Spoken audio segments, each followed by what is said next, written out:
নমস্কার, শুভ সন্ধ্যা। আমাদের ওয়ার্কশপ শুরু হচ্ছে। আমাদের আজকে ওয়ার্কশপের চতুর্থ দিন। আমাদের বক্তা মাননীয়া অধ্যাপিকা শ্রীমতী বিজয়া গোস্বামী মহাশয়া। আমি ম্যাডামকে অনুরোধ করছি, ম্যাডাম আপনার সেশন শুরু করুন প্লিজ। ধন্যবাদ। সবাই এসেছেন, খুব আনন্দ হচ্ছে আমার। এত উৎসাহ নিয়ে সবাই শুনছেন। আমি কতটা তাদের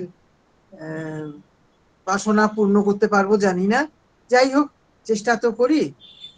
এর আগের দিন আমরা হাস্যরস উপলক্ষে আলোচনা করতে গিয়ে বিদূষকের চরিত্র কিভাবে সংস্কৃত নাটকে দেখানো হয়েছে সেই নিয়ে আমরা আলোচনা করেছি। বিদূষকের ব্যাপারটা আগেও আমরা একটুখানি আলোচনা করেছিলাম যখন আমরা পাশ্চাত্য নাট্য শাস্ত্র এবং নাটকের বিষয়ে আলোচনা করেছিলাম, বিশেষত শেক্সপিয়ার ফুলের সঙ্গে তুলনা করে। আরেকটি বিচিত্র চরিত্র আমরা পাই, সেটা হলো সকালের চরিত্র। এটা নিয়ে বিশেষ করে আমার ছাত্রীরা অনেকবার বলেছেন আলোচনা করতে, তা আমি সেজন্য আজকে সকালের ব্যাপারটাই আলোচনা করতে শুরু করেছি। কিন্তু এখানে মজার ব্যাপার হচ্ছে কি, যে এই সকার চরিত্রটা এটা আমরা পাচ্ছি কিন্তু অনেক পরে। নাট্যশাস্ত্রে সকার চরিত্রের কোনো উল্লেখ নেই, এবং একটু প্রাচীন যে নাট্যশাস্ত্রের বইগুলো, কোথাওই কিন্তু আমরা সকারকে পাচ্ছি না। সকারকে আমরা অনেক পরে পেলাম। প্রথমত একে পাচ্ছি আমরা ভাসের চারুদত্ত নাটকে, যেটার কথা আগের দিন বলেছিলাম, যে আমাদের সকলের পরিচিত মৃচ্ছকটিক নাটকের মূল হচ্ছে এই চারুদত্ত নাটকটি। এটা অসম্পূর্ণ আকারে পাওয়া যায়, পুরোটা পাই না আমরা, কিন্তু সেখানেও আমরা এই চরিত্রটাকে পাচ্ছি। সেটাকে আরো ব্যাপক করে গুছিয়ে আরো হাস্যকর করে আমাদের সামনে নিয়ে এসেছে এই নাটকের নাট্যকার, যাকে আমরা শূদ্রক বলে জানি। শূদ্রক বলে এক রাজার কথা আমরা ছোটবেলায় পড়েছি। সেই শূদ্রক রাজাই কি ইনি তা আমরা জানি না, এবং আদৌ শূদ্রক বলে কেউ লিখেছিলেন কিনা সেটাও বলা যায় না। কারণ সাধারণত কাব্য বা নাটকের ক্ষেত্রে আমরা দেখি যে শুরুতে কতগুলো মাঙ্গলিক শ্লোকের পরে কিছু কিছু জায়গাতে কবিরা তাদের পরিচয় দিয়ে থাকে। এখানে একটা আমরা পরিচয় পাচ্ছি মৃচ্ছকটিকের রচয়িতা সম্বন্ধে, কিন্তু সেটা অবশ্যই তিনি লেখেননি, কারণ সেখানে সেই ব্যক্তি শূদ্রকের মৃত্যু পর্যন্ত বলা হয়েছে। তাতে মৃত্যুর পর তিনি নিশ্চয়ই এটা লিখতে আসেন। তো কাজী এটা শূদ্রক নামেই কেউ লিখেছেন নাকি অন্য কেউ লিখেছেন সেটা সম্বন্ধে একটা সংশয় থেকেই যাচ্ছে। যাই হোক, এটা বিশেষ করে লক্ষণীয় এই কারণে যে সকার চরিত্রটা মোটামুটি এইরকম সময় থেকে আমরা পাচ্ছি, যেটাকে তার প্রধান যে উদাহরণ পাচ্ছি আমরা এই মৃচ্ছকটিক। এটা নাটক নয়, এটা প্রকরণ। প্রকরণের বৈশিষ্ট্য হচ্ছে প্রকরণের কাহিনী বিষয়বস্তু হচ্ছে যেমন নাটকে যেমন হয়, বলা হয় এটি সবার পরিচিত খ্যাত বৃত্ত। এর বিষয়বস্তুটা সবাই জানে। কি করে জানবে? রামায়ণ, মহাভারত, পুরাণ এইসব থেকে যে গল্পগুলো নিয়ে রচনা করা হয় নাটক, তার মধ্যে অবশ্যই কাহিনীগুলো সবাই মোটামুটি জানে। আমাদের আগেকার দিনে যেরকম যাত্রা হতো, এখন তো যাত্রা সামাজিক বিষয় নিয়েও হয়। তো প্রকরণ এমন ধরনের একটি রূপক বা নাট্যকীর্তি যেখানে বিষয়বস্তুটা হয় কবিকল্পিত এবং লৌকিক। সেখানে সামাজিক ব্যাপারটা এখান থেকেই আমরা দেখছি যে আসছে। তো নাটকের নায়ক সাধারণত হন ধীরোদাত্ত চরিত্র বিশিষ্ট, তার মধ্যে নায়কোচিত সব গুণ থাকে, এবং সাধারণত তিনি হন রাজা বা ক্ষত্রিয়, উঁচু দলের কোনো ক্ষত্রিয় এরকম ধরনের। কিন্তু প্রকরণের নায়ক হন সাধারণত ব্রাহ্মণ বণিক অথবা ব্রাহ্মণ বণিক। তো এই মৃচ্ছকটিকে আমরা যে নায়ককে দেখছি চারুদত্ত, তিনি ব্রাহ্মণও বটে, আবার কণিকও বটে। কণিক হলেও তিনি দান করে করে, তার নাম চারু দত্ত, যার দত্ত বা দান হচ্ছে চারু, সুন্দর, তিনি দান করে করে তার যথাসর্বস্ব খুইয়েছেন। তো এই রকম একটা চরিত্রের সম্বন্ধে গোড়া থেকে খানিকটা আগ্রহ জন্মায়, কিন্তু সেখানে সেইভাবে অন্যান্য চরিত্রের নামকরণ যে ঠিক হয়েছে তা কিন্তু নয়। আর আরেকটা এখানে বৈশিষ্ট্য হচ্ছে প্রকরণে হয় গণিকা নায়িকা হন, না হলে কুলশ্রী নায়িকা হন, না হলে দুজনই নায়িকা থাকতে পারে। তো এখানে বলা হয়েছে এটা, এখানে দুজন নায়িকাই আছেন। একজন হচ্ছেন রাজনর্তকী বসন্ত সেনা, আরেকজন হচ্ছেন চারু দত্তের পত্নী ধূতা। তা এখন সেখানে দুজনকেই নায়িকা বলে গণ্য করা হবে কিনা এই আলোচনার মধ্যে এখানে যাচ্ছি না, কারণ এখানে আমাদের আলোচ্য বিষয় নায়ক নায়িকা নয়। এবং এই এই ধরনের যে চরিত্র যে প্রকরণগুলি হয়, যেখানে নায়িকা হয় দুরকমই, অর্থাৎ তুলসী এবং গণিকা দুরকম, দুজনই নায়িকা থাকেন, সেরকম ক্ষেত্রে কি হয়, সেরকম ক্ষেত্রে নানা রকমের কি বল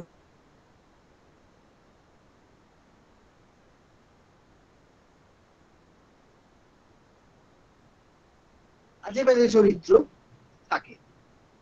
তো এখানে সকাল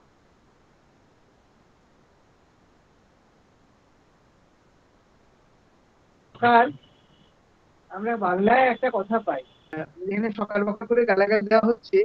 সকাল মানে বোঝানো হচ্ছে যে কাউকে ওই কি বলছে পত্নীর ভ্রাতা বলা হচ্ছে, হ্যাঁ, শালা বলা হচ্ছে। এখানে ঠিক তাই, এখানে সকাল হচ্ছে রাজা বা যিনি আর কি আছেন সেখানে অধিষ্ঠিত, অত্যাচার করছেন, তার শ্যালক, রাজ শ্যালক। হ্যাঁ, তো কাজে এইখান থেকে সকাল, পরবর্তীকালে সকাল বকারের ব্যাপারটা হয়তো ওখান থেকেই এসছে। তো যাই হোক, এই যে আমরা আলোচনা করছিলাম এটাকে বিদূষককে নিয়ে, বিদূষক হচ্ছেন মধ্যম চরিত্র, মধ্যম প্রকৃতি। এর আগে আমরা উত্তমা প্রকৃতি, মধ্যমা প্রকৃতি, অধমা প্রকৃতি এদের কথা বলেছি। বিদূষক হলেন মধ্যমা প্রকৃতি। তিনি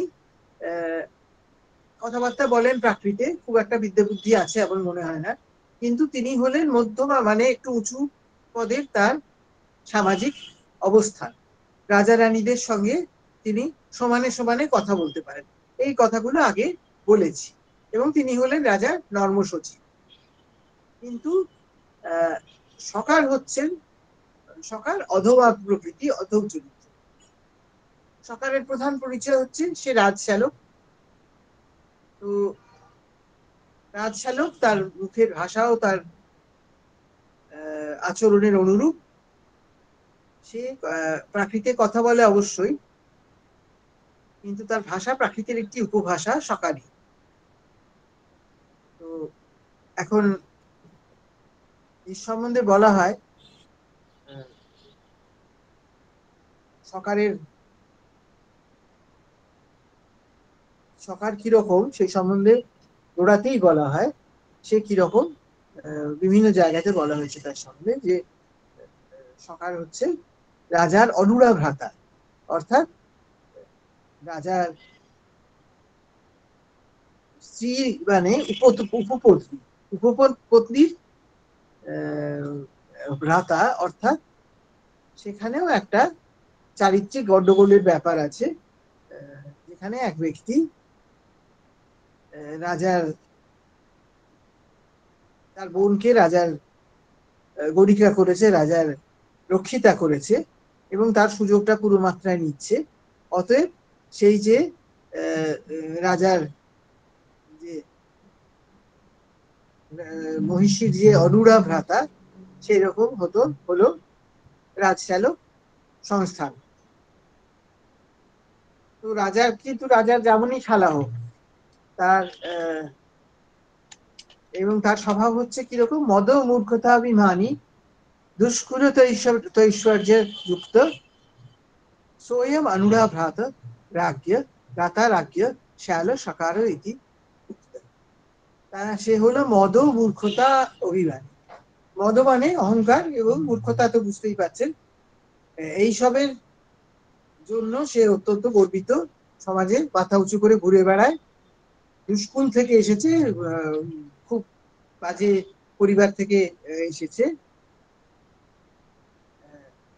এখন সে একটা সম্মানের জায়গা পেয়েছে, তার নিজের কোনো তাতে কৃতিত্ব নেই, সে তার অগ্নিপতির কৃপায় এইরকম একটা স্থান পেয়েছে। তার ফলে সে কি করছে, সে সমস্ত আশেপাশে যত লোক আছে সবার ওপরে যাকে বলে ডান্ডা ঘুরিয়ে বেড়াচ্ছে। এবং সে হলো অনুরা ভ্রাতা, রাজার অনুরা পত্নী, তার ভ্রাতা। সে অতএব সে রাজার শালা তো বটেই। এখন এই কথাবার্তাগুলো খুব উদ্ভট উদ্ভট তার সম্বন্ধে বলা হয়েছে। সে কথাবার্তা কিরকম বলে, আগম লিঙ্গ বিহীনং দেশ কাল ন্যায় বিপরীতম ব্যর্থৈকার্থম অপার্থম ভবতি বচনং সকারস। এবং বলা হয়েছে অযথার্থ ক্রমং ব্যর্থং পুনরুক্তং হতোপমম লোক ন্যায় বিরুদ্ধং চ সকার বচনং বিধি। সকারের কথাবার্তা কিরকম, সে কথাবার্তা যেগুলো বলে সেখানে সাধারণভাবে যে নিয়মগুলো আমরা মেনে চলি, যে ধরনের এগুলো সামাজিক যেসব ব্যবস্থা আছে সেগুলো মেনে চলি, এবং যেসব পৌরাণিক কাহিনী আমাদের কথায় কথায় ব্যবহার করি, লোকের মুখে মুখে ঘোরে, এইগুলো সম্বন্ধে তার কোনো কাণ্ডজ্ঞান নেই। সে প্রায়ই উল্টোপাল্টা বলে থাকে।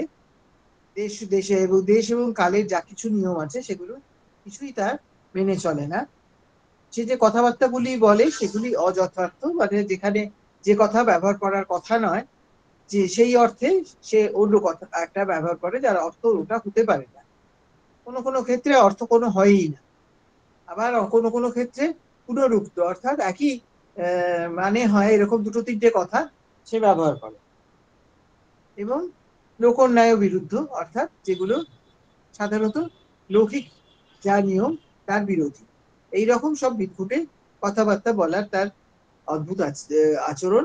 এবং আরেকটা কি, হতকর উপমাগুলি তার বড়ই বিচিত্র। তো যাই হোক, এগুলো কিছু কিছু আমরা উদাহরণ দেখব, যে কটা আজকে দেখতে পাই। আমরা এখন বৃক্ষকটির প্রকরণটির নাম কারণ হয়েছে কেন, তা হয়তো আপনারা সকলেই জানেন। মৃৎ শাকটিকা, মৃৎ শাকটিকা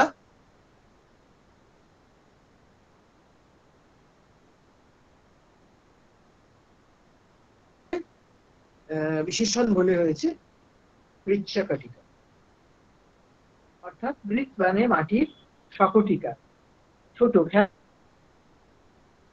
এটাই হচ্ছে এই প্রকরণের নাম। আপনারা এটা অনেকবার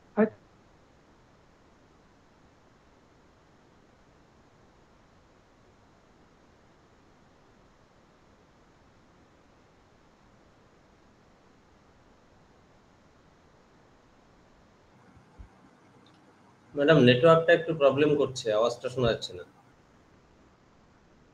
দেখেও থাকবে।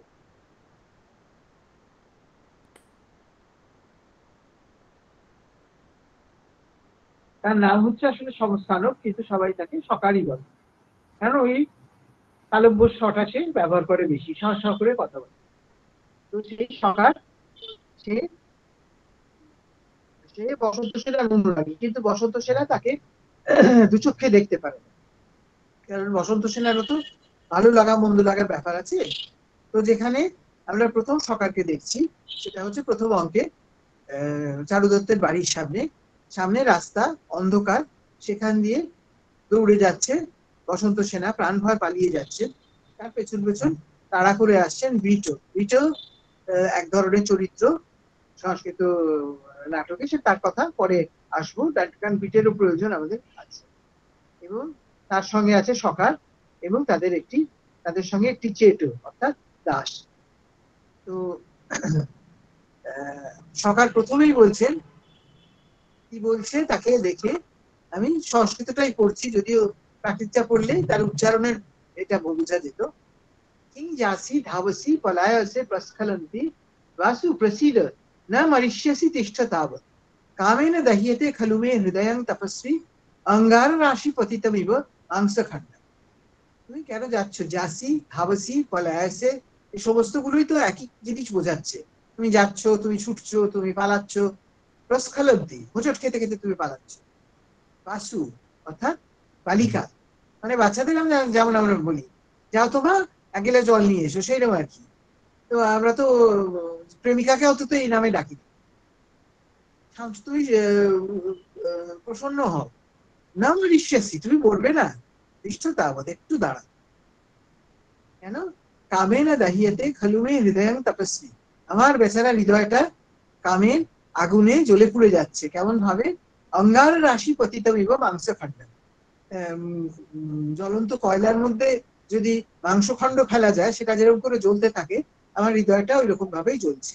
তো প্রেমিকের হৃদয়ের সঙ্গে জ্বলন্ত মাংসখণ্ডের মানে শিক্ষাভাবে তুলনা করা হয়, এটা খুবই বিচিত্র। এইটাই হতকবম। তো যাই হোক, যেটাও বলছে যেও না যেও না, বিটো বলছে যেও না যেও না। সকাল আবার একটি রত্ন এখানে পেশ করছে। মম মদনম অনঙ্গম মন্মথং বর্ধয়ন্তি, নিশিচ শয়নকে মম নিদ্রাং প্রক্ষিপন্তি, প্রসরসি ভয়ভীতা প্রস্খলন্তি স্খলন্তি, মম বশম অনুয়াতা রাবণস্যেব কুন্তি। আমার মদন, আমার অনঙ্গ, আমার মন্মথ, এগুলো সবই সমার্থ, সবগুলি হলো কামদেবের নাম, এবং সবগুলিরই অর্থ হয় প্রেম। আমার প্রেম বাড়িয়ে দিচ্ছ তুমি। ঋষিচা শয়নকে মম নিদ্রাং প্রক্ষিপন্তি, রাত্রির বেলা যখন ঘুমোতে যাই তুমি আমার ঘুম নষ্ট করে দাও। প্রসরসি ভয়ভীতা প্রস্খলন্তি স্খলন্তি, তুমি পালাচ্ছ, ভয়ভীতা, প্রস্খলন্তি এবং স্খলন্তি একই ব্যাপার, খালি একটা উপসর্গ লাগানো আছে। এখন কি হবে? মামা বসা অনুযাতা, এখন তুমি আমার খপ্পরে পড়বে, আমার কবলে পড়বে। কেমন? রাবণস্য ইব কুন্তি, কুন্তি যেমন রাবণের কবলে পড়েছিল। তো আমরা যারা একটু আধটু রামায়ণ মহাভারত পড়েছি, আমরা জানি রাবণের সঙ্গে কুন্তির কোনো সম্পর্ক ছিল না। রাবণ সীতাকে হরণ করেছিলেন। কুন্তি এখানে কোত্থেকে এলেন বেচারা কুন্তি জানি না। তাকে রাবণ যেরকম ভাবে হরণ করেছিলেন, আমিও তেমনি ভাবে তোমাকে হরণ করব। আরো কি বলছেন? এষা নানক মোষি কামকশিকা মৎস্যাশিকা নাসিকা দীর্ঘাসা কুলনাশিকা অবশিকা কামস্য মঞ্জুষিকা, एषा वेशवधू सुवेश निलया वेशांगना वेशिका, एतान्यस्या दश नामकानि त्वया कृतानि अद्यापि मां नेच्छति। এ হলো কি? নানক বশিকা, বশিকাবকশিকা। নানক বশি, নানক মানে হচ্ছে এক ধরনের স্বর্ণ মুদ্রা, যেটা ওই সময় ব্যবহার হতো। সেটা যে মুষিত করে, চুরি করে যে, অর্থাৎ মোহর চুরি করে যে, এরকম লোকের কামকশিকা। যেহেতু বসন্ত সেনা হচ্ছেন কণিকা, তার কাছে যারা আসে তারা নিশ্চয় চোর চোর ডাকাতি হবে, চুরি চুরি করে আসে। সেই জন্যে তারা হলো নানকমশি, এবং তাদের কামকশিকা, তাদের কামের কষাঘাত করেন বসন্ত সেনা। মৎস্যাশিকা, মাছ খায়, মেছো, তার মানে সকাল বোধহয় মাছ টাছ খায় না। মৎস্যাশিকা, লাসিকা, লাস্যময়ী, নির্নাসা, না, আমরা যেমন আদর করে বলি বুচি, খেদি, সেইরকম নায়িকাকে বলছে বুচি। হ্যাঁ, এইরকম হলো প্রেমালা। নাসিকা, ফুল ধ্বংস করে দেয়। অবশিকা, তাকে বশ করা যায় না। কামস্য মঞ্জুষিকা, এই হলো কামের পেটরা, কাম ভর্তি এর মধ্যে। এষা বেশবধূ সুবেশ নিলয়া বেশাঙ্গনা বেশিকা, এ হলো বেশবধূ অর্থাৎ বেশ্যা, সুবেশ নিলয়া বেশ্যালয়ে যে বাস করে অর্থাৎ বেশ্যা, বেশাঙ্গনা বেশিকা সবেরই মানি বেশ্যা। এতানি আসিয়া দশ নামকানি মায়া কৃতানি অদ্যাপি মাং নেচ্ছিত। এই এতগুলো 10টা নাম দিলাম ওকে, তাতেও আমার দিকে ফিরে তাকাচ্ছে। তো এই যে নামগুলো দেওয়া হয়েছে, নামগুলো খুব শুনে খুশি হয়ে ফিরে তাকানোর মতন বলে মনে হয় না। আর খুব সময় 10টা নাম নেইও। যাই হোক, এইরকম ধরনের উদ্ভট কতগুলি কথা বলতে বলতে তারপর বসন্ত সেনা তার পরিচরেরা দূর পেছনে রয়ে গেছে অনেকটা। তিনি তখন তাদের নাম ধরে ডাকাডাকি করছেন, পল্লবকে পল্লবকে, পরভৃতিকে পরভৃতিকে, তার দাস দাসীদের ডাকছেন।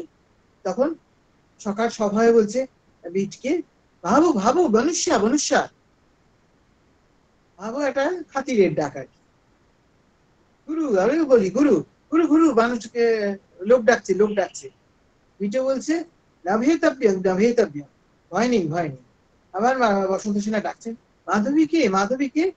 তখন বিট হেসে বলছে, মূর্খ, পরিজন অন্বিষ্যতে, ওর পরিজনদের দাসীদের ডাকছে। সকার বলছে, ভাবো ভাবো স্ত্রিয়াম অন্বিষ্যতে, স্ত্রীলোকদের ডাকছে।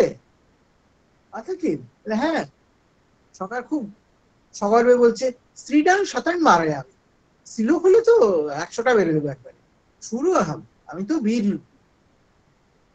একটা মেয়ে এসে আবার কি করবে, আমি তাহলে 100টাকে মেরে ফেলতে পারি।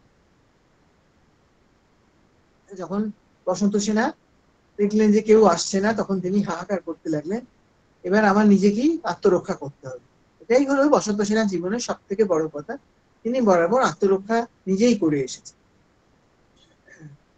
তো তখন এই ধারে যেখানে এসে গেছে ওরা, অন্ধকার, অন্ধকারে বসন্ত সেনাকে ভালো করে দেখা যাচ্ছে না।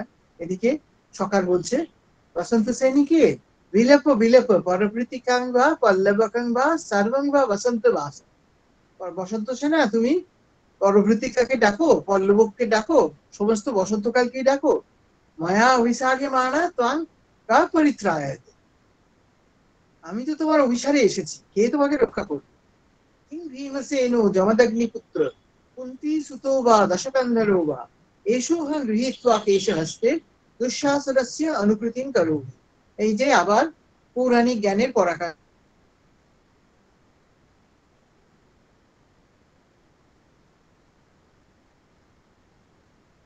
কে তোমাকে রক্ষা করবে?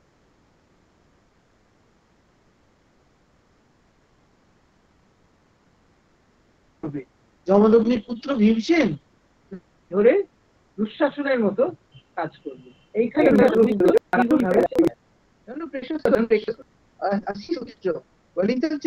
কল্পই শিষ্য আরয়ামি অলন্তবৈদেন পলায়িতেন মুমূর্ষুর্যো ভবতি ন সকলু জীবতি।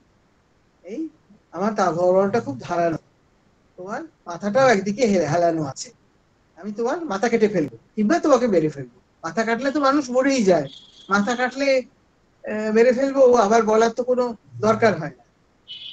এই তোমার চুলের মুঠি ধরে, না এবারে তো তোমার, এবার তোমার পালিয়ে কোনো লাভ নেই সুবুকি। কেন না, যে মুমূর্ষু, যে মরতে বসেছে, সে তো আর বাঁচে না। এই ধরনের সব কথাবার্তা সব হচ্ছে। হতে হতে ঘোরতর অন্ধকার এসে গেল, সেখানে কিছুই দেখতে পাচ্ছে না কেউ, বসন্ত সেনাকেও দেখতে পাচ্ছে না। তখন সকাল বলছে,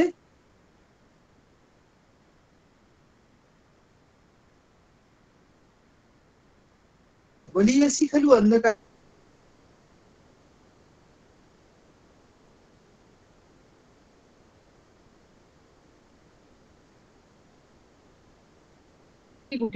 মাসকলাইয়ের ডাইয়ের মধ্যে যদি নিশ্চয়ই বেশ ফর্সা, তাকে কি করে কালীর বড়ির সঙ্গে তুলনা করা যায়? যাই হোক, এটা তো সকালের ট্রেডমার্ক। তখন বীজ বলছে, হ্যাঁ সত্যি অন্ধকার, খুব অন্ধকার, কি করা যায়, হ্যাঁ কিভাবে খুঁজে বার করা যায়? তখন বীজ তাকে সম্ভাষণ করে বলছে, ওই সকালকেই সম্ভাষণ করে বলছে, কাডেলি মাতো একটা গালাগাল, মানে তোমার মায়ের বিয়ে হয়নি এরকম ধরনের কথা বলা হচ্ছে। এই গালাগালটা কিন্তু আদর করেই ডেকে আসছে ওকে, এবং ও সেটা কিছু মাইন্ড করে না, যে হ্যাঁ ওটা তো বলবে। কানেলি মা তো অস্তি কিছু চিহ্ন ইয়া দুপলক্ষী, তোমার কি এমন কোনো চিহ্ন আছে যেটা দিয়ে তুমি ওকে চিনতে, ধরতে পারবে, বুঝতে পারবে কোথায় গেছে? সেটা কি নিজেই বলছে, ভূষণ শব্দম সৌরভ্যান বৃদ্ধা বিদ্যান বাল্যগন্ধঞ্চ। ওর অলঙ্কারের শব্দ, অলঙ্কারের ঝুনঝুন শব্দ, এবং ফুলের মালা যে পড়ে আছে, ফুলের মালা পড়ে আছে, ফুলের গয়না পড়ে আছে, সেই মালার গন্ধ, এগুলোতে তুমি বুঝতে পারবে কোন দিকে গেল। তখন সকাল খুব মন দিয়ে বলতে, দেখে শুনে বলছে, শিনোমি মাল্যে গন্ধম, হ্যাঁ মালার গন্ধ তো শুনতে পাচ্ছি। অন্ধকার পুরিতয়া পুনর্নাসিকয়া না সুব্যক্তং পশ্যামি ভূষণের শব্দ। কিন্তু অন্ধকারে নাকের ফুটো বুঝে গেছে, কাজী অলংকারের শব্দ ভালো করে দেখতে পাচ্ছি না। এই হলো সকারের ব্যাখ্যা। গন্ধটাও শুনতে পাচ্ছে, কিন্তু ভূষণ শব্দটা ও দেখতে পাচ্ছে না। কেন না নাকের মধ্যে অন্ধকার ঢুকে গেছে। এই সময় ভিট ওকে সাবধান করে দেন। তার তখন একটা খেয়াল হয়েছে যে কাজটা ভালো হচ্ছে না, এবং তিনি শুনেছেন যে চারু দত্তের প্রতি বসন্ত সেনার অনুরাগ আছে।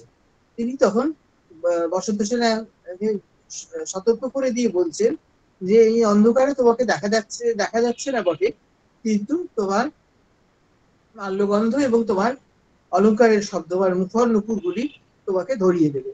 তখন বসন্ত সেনা তাড়াতাড়ি করে ফুলের মালাগুলো খুলে, পায়ের থেকে নুপুর খুলে আস্তে আস্তে অন্ধকারের মধ্যে দিয়ে এগিয়ে গেলেন। কাজেই তিনি সকালে ধরাছোঁয়ার বাইরে চলে যাচ্ছেন। এদিকে চারু দত্ত বসে আছেন তার বাড়ির বাইরে দাওয়ায়। এমন সময় বিদূষক প্রদীপ নিয়ে বেরোচ্ছে, পুজো দিতে হবে, দাসী রজনীকাকে নিয়ে পুজো দিতে যাচ্ছে। সেই প্রদীপ দেখে বসন্ত সেনা তাড়াতাড়ি আঁচলে ঝাপটা দিয়ে সেটা নিভিয়ে দিল। এবং তারপরে শেষ পর্যন্ত কি হলো, তার চারু দত্ত এবং বসন্ত সেনার সঙ্গে পরস্পরের মধ্যে দেখা হলো, এবং পরস্পরের যাকে বলে চোখে চোখে কথা হয়ে গেল। কিন্তু এর মধ্যে সকালের কি হলো? সকাল তো খুঁজে পাচ্ছে না, অন্ধকারে হাতড়ে হাতড়ে।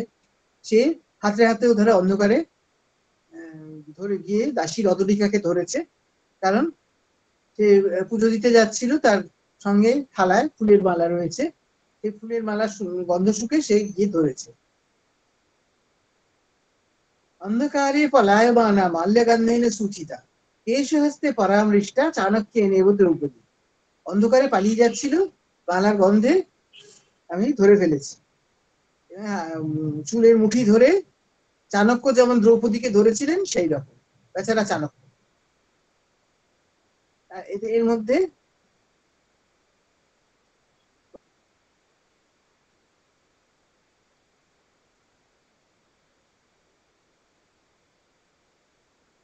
এদের হালচাল দেখে ভয় পেয়ে বলে উঠেছে, কি আর্য মিষ্টির ব্যবস্থিত কি করছে? সেনার গলার আওয়াজ আর রজনীকার গলার আওয়াজ নিশ্চয়ই একরকম নয়। উপরন্তু রজনীকার নাম, তার মানে এটা এমফাসাইজ করার জন্য নাট্যকারী কথাগুলো বলছেন। সেটা শুনে বীজ চমকে গেল, বলছে এটা কি হলো, এই যেন অন্যরকম গলার কাজ শুনতে পাচ্ছি। তখন সকাল বলছে যে এরকম হয়, দইয়ের লোভে, দই ঈশ্বরের লোভে মার্জারি যখন গলার স্বর পাল্টে ফেলে, মিষ্টি মিষ্টি করে মিউ মিউ করে ডাকে, এও সেই রকম করছে। এসব বলতে বলতে বিদূষক বেরিয়ে এসছে আর একটা প্রদীপ জেলে। এসেই দেখে এই কাণ্ড। সকাল রজনীকার মাথার চুল ধরে আছে, সেই দেখে সে কি হচ্ছে, তাই দেখে সকাল ঘাবড়ে গিয়ে, ভাবো ভাবো মনুষ্য মনুষ্য ভীষণ সাহসী মানুষ, কাজী মানুষ বেরিয়েছে, আর একজন পুরুষ মানুষ বেরিয়েছে। তখন বিদূষক অত্যন্ত ক্রুদ্ধ হয়ে তাদের তিরস্কার করছে। তখন শেষ পর্যন্ত বিট তার কাছে ক্ষমা চাইছে যে আমাদের ভুল হয়ে গেছে, আমরা অন্য লোক ভেবে ওর ও চুল ধরেছি, আমরা ইচ্ছে করে করতে চাইনি, কোনো অপমান কাউকে করতে চাই। এখন এরপরে কি করার? এরপরে সকাল খুব রেগে গেল, বলে এটা কি হলো, তুমি গিয়ে বিটলে বাবুনটার কাছে ক্ষমা চাইলে? তখন সকাল বলছে, তখন বিটু বলছে যে চারু দত্ত আমাদের মতন মানুষদের দান করে করে দরিদ্র হয়ে গেছেন। তিনি কখনোই, তার যখন ধন ছিল তখনও তিনি কাউকে তুচ্ছ তাচ্ছিল্য করেন। যেমন কিনা গরমের সময় হ্রদের জল শুকিয়ে যায়, তিনি তিনিও মানুষের তৃষ্ণা দূর করতে করতে তিনিও শুষ্ক হয়ে গেছেন। তখন সকার খুব ক্রুদ্ধভাবে বলছে, রহস্য গর্ভদাসিয়া পুত্র। গর্ভদাসীর একটা গালাগাল, অবশ্যই বাঁকড়া তুলে গালাগাল তো সবসময় আছে। সুর বিক্রান্ত পাণ্ডব শ্বেত কেতু পুত্র রাধায়া রাবণ ইন্দ্রদত্ত আহু কুদ্যাং তেন রামেণ জাত অশ্বত্থামা ধর্মপুত্র জটায়ু। এই তাহলে সে কে? রাজা দত্ত এত বড় লোক কে? এত বীর? হ্যাঁ, পাণ্ডব শ্বেতকেতু। শ্বেতকেতু কে? শ্বেতকেতু মহর্ষি উদ্দালকের পুত্র। তিনি কেন পাণ্ডব হতে যাবেন? নাকি রাধার পুত্র রাবণ, নাকি ইন্দ্রদত্ত, নাকি রামের ঔরসজাত কুন্তির গর্ভে যার জন্ম হয়েছিল সেই অশ্বত্থামা, নাকি ধর্মপুত্র জটায়ু? মানে পুরো রামায়ণ মহাভারত একেবারে গুলে খেয়েছে, সেগুলোকে ভালো করে খিচুড়ি পাকিয়ে তখন পরিবেশন করছে। যাই হোক, শেষ পর্যন্ত ঝগড়াঝাটি করতে করতে তারা চলে যাবে।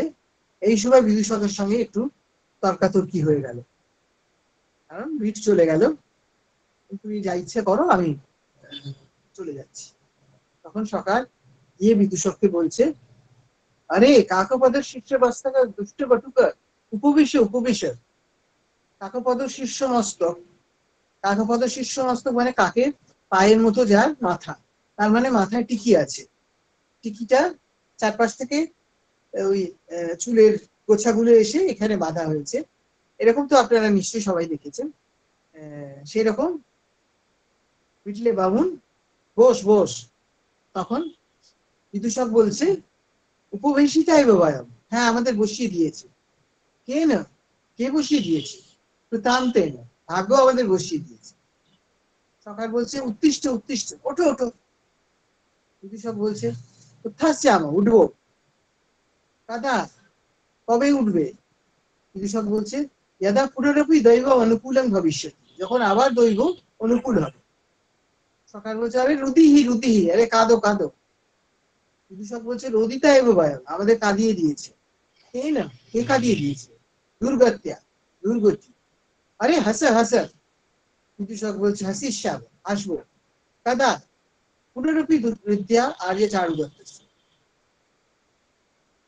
তখন সকার বলছে, আরে রে দুষ্ট বটুক, মনীষ্যসি বাবা বচনেন তং দরিদ্র চারুদত্তকম এষা শাশুবর্ণা সাহিরণ্যা নব নাটক দর্শন উত্থিতা সূত্রধারীব বসন্ত সেনা নাম গণিতা দানিকা কামদের দেবায়তনোদ্যানাৎ প্রভৃতি ত্বম অনুরক্তা अस्माभिः बलात्कारानुनीयमाना तव गेहं प्रविष्टा यद् यदि मम हस्ते स्वयमेव प्रस्थाप्य एनां समर्पयति ततो अधिकरणे व्यवहारं विना लघु निर्यातयतस्तव मया अनुबद्धा प्रीतिर् भविष्यति अथवा अनिर्यातयतो मरणान्तिकं वैरं भविष्यति। কি বলছে? বলছে যে এই সসুবর্ণা সহিরণ্যা, সুবর্ণ হিরণ্য একই জিনিস, ওর কাছে তো সবই সমান। এই সোনা দানা করা, এই যে নবনাটকের থেকে যেন উঠে এসেছে সূত্রধারী সেই বসন্ত সেনা নামে গণিকার দারিকা, সেই কামদেবের মন্দির থেকে বসন্ত সেনের প্রতি তোমার প্রতি অর্থাৎ চারুদত্তের প্রতি অনুরক্ত। তো যদি কিছু না বলে চুপচাপ আমার হাতে তাকে ফেরত দিয়ে দাও, তাহলে মামলা মোকদ্দমা ছাড়াই তোমার সঙ্গে আমার আজীবন বন্ধুত্ব হবে। আর যদি ফিরিয়ে না দাও, তাহলে মৃত্যু পর্যন্ত তোমার সঙ্গে আমার শত্রুতা হবে। প্রেক্ষস। দেখো দেখো কি হয়। পুষ্পান্ডি গৌবয় লিপ্ত বৃন্তা শাকং চ শুষ্কং তলিতং খলু মাংসং ভক্তং চ হৈমান্তিক রাত্রি সিদ্ধং দীনায়াং চ বেলায়াং না খলু ভবতি। কুমড়ো যদি কুমড়োর বোটায় যদি গোবর মাখানো হয়, কি শাক যদি ভেজে নেওয়া হয়, কিংবা মাংস যদি কষে নেওয়া হয়, আর শীতের রাতে রান্না করা ভাত, এগুলো সময় গেলেও খারাপ হয়ে যায় না। এগুলো তখন তো ফ্রিজ ছিল না, তখন এইভাবে রান্না করে সেইগুলোকে যত্ন করে রাখার ব্যবস্থা হতো। এইসব বলে টলে সে তো চলে গেল। তারপর বললো যে দেখলো যে বিট চলে গেছে, তাহলে এখন কি করা যায়, তাহলে তো এবার কেটে পড়তে হবে। তখন বলছে সেটাকে ওকে বলছে যে ওর যে চেট যে ছিল বৃত্ত সে রয়েছে, তাকে বলছে তার শীঘ্রম অপক্রমাব, চলো তাড়াতাড়ি পালাই। তখন চেটে বলছে তার ক্রীড়া তো ভট্টারকও আসিল, দাদাবাবু তাহলে তরোয়ালটা নিন। তো সখার বলছে তবেই বহাসে তিষ্ঠ, তুমি ধরো তুমি ধরো, কে জানে আবার হাত পা যদি কেটে টেটে যায়, বিশাল বীর পুরুষ তো। তখন চেটে বলছে এইসব ভট্টারক এসছে, এটা তো দাদাবাবুরই হাতের জিনিস, ক্রীড়া তো এই না ভট্টারকও আসিল, আপনি এটা নিন। তরোয়ালটাকে উল্টো করে ধরে যেতে যেতে বলছে নির্বাল কালার মূলকে পেশি বর্ধন স্কন্ধেন গৃহীত্বা চ কোষ সুপ্তম কুক্কুরই কুক্কুরী ভীশ্চ বুক্কবানো যথা শৃগাল শরণং প্রয়াম। এই তরোয়ালটা কিরকম, তরোয়ালটা হচ্ছে মূলোর মতো, কিরকম মূলো, যে মূলোর ছাল ছাড়ানো হয়ে গেছে তার মতো রং। মূলো তো উপরে একটা লালচে খোসা থাকে, সেটা ছাড়িয়ে নিলে সাদা ভেতরে সাদাটা বেরিয়ে যাবে, সেই রকম রঙের যে তরোয়ালটা, সেটা কোষসূক্ত, সেটা তার কোষের মধ্যে ঘুমিয়ে আছে, সেটাকে কাঁধে নিয়ে আমি শেয়ালের মতো গর্তে ঢুকছি। কুকুর আর কুকুরিরা তাড়া করলে শেয়াল যেমন গর্তে ঢোকে, আমিও সেরকম গর্তে ঢুকলাম। এই হলো তার গ্লোরিয়াস এক্সিট। তো এরকম ধরনের অনেক উক্তি আমরা এরপরে আর তার মুখ থেকে শুনতে পাবো। এখন একটু আলোচনা করে নি। এখানে প্রথম থেকে তাকে দেখা যাচ্ছে মন্দ চরিত্র, মানে খুবই মন্দ চরিত্র, তার যাকে বলে রিডিমিং ফিচার সেসব কিচ্ছুই নেই, এবং সে মূর্খতা সম্বন্ধে তার কোনো লজ্জা নেই, এবং সে জানে যে সে যা করবে তাকে শেষ পর্যন্ত কেউ কোনো শাস্তি দেবে না, কারণ এখানে এখন রাজ্য পালন করছেন রাজা পালক, তিনি যে পালন কিভাবে করেন এই রকম মানুষ যখন পথে ছেড়ে দিয়েছেন তখন বুঝতে কোনো অসুবিধা হয়। এখন এই প্রকরণের বিষয়বস্তুটা একটু সংক্ষেপে বলে দিচ্ছি, তাহলে পরে সকালের ভূমিকাটা ধরতে সুবিধা হবে। এই যে রাজা পালক রাজত্ব করছেন, তার রাজশালক এরকম ভাবে অত্যাচার করে বেড়াচ্ছে, এবং পথে ঘাটে মেয়েদের কোনো নিরাপত্তা নেই। আজকে আমরা এখন বলি, কিন্তু এটা এই রকমই ছিল, তখনও এরকম যে হয়নি তা নয়। এখন আমরা মস্তান দস্তান যেরকম বলি, এই সকার চরিত্রটা হচ্ছে ঠিক সেই রকম। সে নিজে এক নারীকে যেভাবেই হোক সে নিয়ে আসছে, তার বশ করতে, তাকে সে ধরে আনতে চেষ্টা করছে, কিন্তু সে তো নায়িকা যদি তার প্রতি কোনোভাবে দুর্বলতা না দেখায় তাহলে কি করবে, ওই যে বলছে কেটে ফেলবো, মাথা কেটে ফেলবো। এবং এইখান থেকে ব্যাপারটা শুরু হলো। এরপরে তো আরো অনেক অনেক বড় এই প্রকরণ। এখানে আমরা দেখি যে চারুদত্ত এবং বসন্ত সেনার সঙ্গে মধ্যে এই সময়টা দেখা সাক্ষাৎ হলো, এবং তারা পরস্পরের প্রতি তাদের এমনিতেই ভালোবাসা ছিল, সেটা আরো বেশি করে বেড়ে উঠলো। তারা সকলেই দুজনেই খুব পরস্পরের প্রতি অনুরক্ত, এইভাবেই তাদের মধ্যে যোগাযোগটা হলো। কিন্তু বসন্ত সেনা যখন চলে যাবেন তিনি তখন ভাবছেন যে কি করে একটা উপায় পাবো যে এনার সঙ্গে যোগাযোগটা রাখতে পারি। তিনি যদি চলে যান এখন, তাহলে আর চারুদত্তের সঙ্গে দেখা কি করে হবে, কারণ চারুদত্তের পয়সা কড়ি নেই, তিনি বিনা পয়সায় কোনো গণিকার কাছে তো যাবেন না। তখন তিনি বসন্ত সেনা তখন তাকে বললেন, চারুদত্তকে বললেন যে আপনি আমার এই অলংকারগুলি গচ্ছিত রাখুন, কারণ এই অন্ধকার রাতে আমার একা একা এগুলো ফেলে যেতে ভরসা হচ্ছে না। তখন চারুদত্ত বলছেন যে আপনার একা যেতে হবে না, মৈত্রীও আপনাকে পৌঁছে দেবে, কিন্তু আপনি অলংকার রেখে যাচ্ছেন, আমি খুবই দরিদ্র। তখন বসন্ত সেনা বলছেন তার জন্য আমার কোনো চিন্তা নেই। সেই অলঙ্কারগুলি রেখে বসন্ত সেনা চলে যায়। এখন তারপরে নানান ভাবে আর কি যোগাযোগ হয়ে দুজনের মিলন হলো। তখন সেই তার কিছু পরে বসন্ত সেনা দেখলেন চারুদত্তের পুত্রকে। চারুদত্তের ছেলের নাম রোহসেন, খুবই মিষ্টি ছেলে। সে কাঁদছিল। তার প্রতিবেশী একটি ছেলে, সে খেলা করছিল একটা সোনার গাড়ি নিয়ে। তাতে করে ওর দুঃখ, ওর সোনার গাড়ি নেই, ওকে রদনিকা একটা মাটির গাড়ি গড়িয়ে দিয়েছে। সে বলছে এটা আমার চাই না, আমার ওই সোনার গাড়িটাই চাই। তখন বসন্ত সেনা সেখানে এসে তাকে কাঁদতে দেখে তখন বসন্ত সেনার খুব কষ্ট হলো। তিনি তাকে কোলে নিয়ে আদর করতে লাগলেন। তখন রোহসেন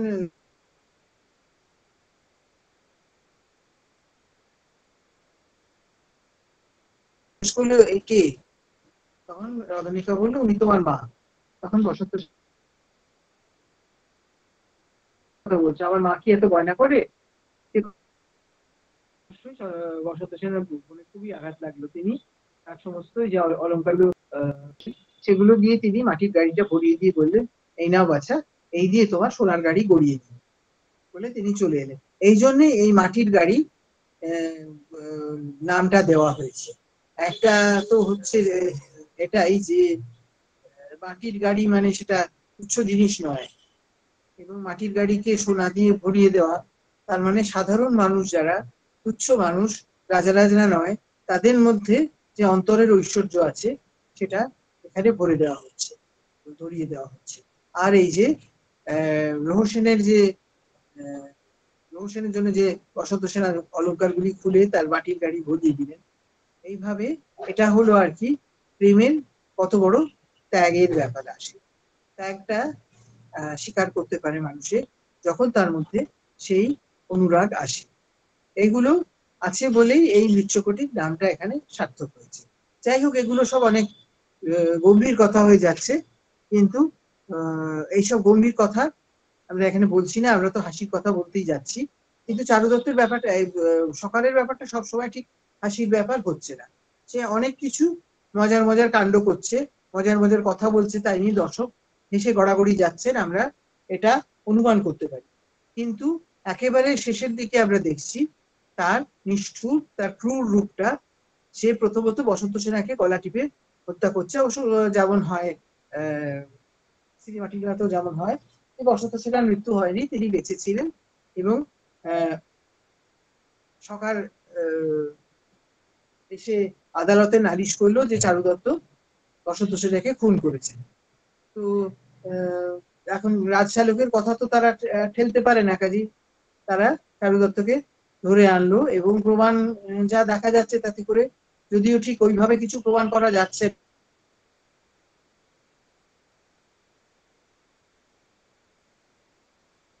খুন করেন সেটাও প্রমাণিত হচ্ছে না।